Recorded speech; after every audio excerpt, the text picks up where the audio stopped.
singing. Resolved by Aaron Shepherd. Once, there was a woman named Shindo who lived in a village at the foot of a snow-capped mountain. Her husband had died, and she had no children, so she was very lonely. And she was always tired too, for she had no one to help with the chores. All on her own, she cleaned the hut, Cleaned the yard, Tended the chickens, washed her clothes in the river, carried water, cut firewood, and cooked her solitary meals. At the end of each day, Shindo gazed up at the snowy peak and prayed, "Great mountain spirit, my work is so hard. Send me help!" One day, Shindo was weeding her small field by the river, where she grew vegetables and bananas. Suddenly, a noble chieftain appeared beside her. I am a messenger from the great mountain spirit. he handed the astonished woman some bird seeds. Plant this carefully. They are the answer to your prayers. Then the chieftain vanished. What help could I get from a handful of seeds?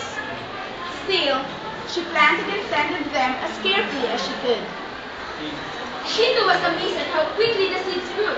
In just a week, long vines trailed over the ground, and the ripe gourds hung from them. Shindo brought the gourds home, sliced off the tops, and scooped out the pulp.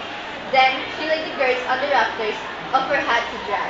When they hardened, she could sell them at the market as calabashes, to be made into bowls and jugs. One fine gourd Shindo set by the cook fire. This one she wanted to use herself, and she hoped it would dry faster. The next morning, Shindo went off again to tend her field. But meanwhile, back in the house. Change! They sprouted heads, then arms, Then legs. Soon, they were not gourds at all. they were children! One boy lay by the fire, where Shindo had put the fire. So other children called to him from the rafters. Kitty, come help us. We'll work for our mother. Come help us, Kitty, our favorite brother. He said to help his brothers and sisters down from the rafters. Then, the children started quickly on the chores. Clean the yard, Feed the chickens, wash the clothes, carry water, cut the wood. cook the meal. All joined in, but safely. Drying by the fire had made the boy slow with so he just sat there, smiling widely. When the work was done, Kitty helped the others climb back on the rafters. Then, they all turned again into boys. That afternoon, as Shindo returned home, the other woman in the village called to her, "Oh, were those children in your yard today? Where did they come from? Why were they doing their chores?" What children? Are you all making fun of me? But when she reached her hut, she was astounded. The work was done, and even her meal was ready. She could not imagine who had helped her. The same thing happened the next day. As soon as Shindo had gone off, the birds turned into children with heads and arms and legs. The ones on the rafters called out, "Kitty, come help us. We'll work for our mother. Come help us, Kitty, our favorite brother." Kitete helped them down, and they did all the chores. Clean the hut, Clean the yard, feed the chickens, wash the clothes, carry water, cut the wood. cook the meal. Then they climbed back to the rafters and turned again into boys. Once more, Sheila came home and was amazed to see the work all done. But this time, she decided to find out who were her helpers. The next morning, she just pretended to leave, but she hid beside the door of the hut and picked it. And she saw the birds turn into children with heads And arms. and legs. And she heard the ones on the rafters called out, "Kitty, come help us. We'll work for our mother.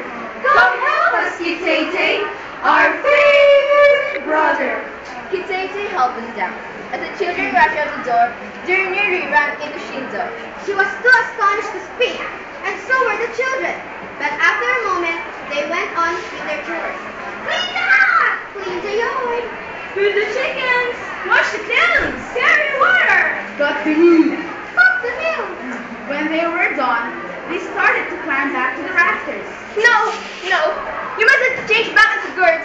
You were the children I never had, and I will love you and care for you. So she looked kept children as her own.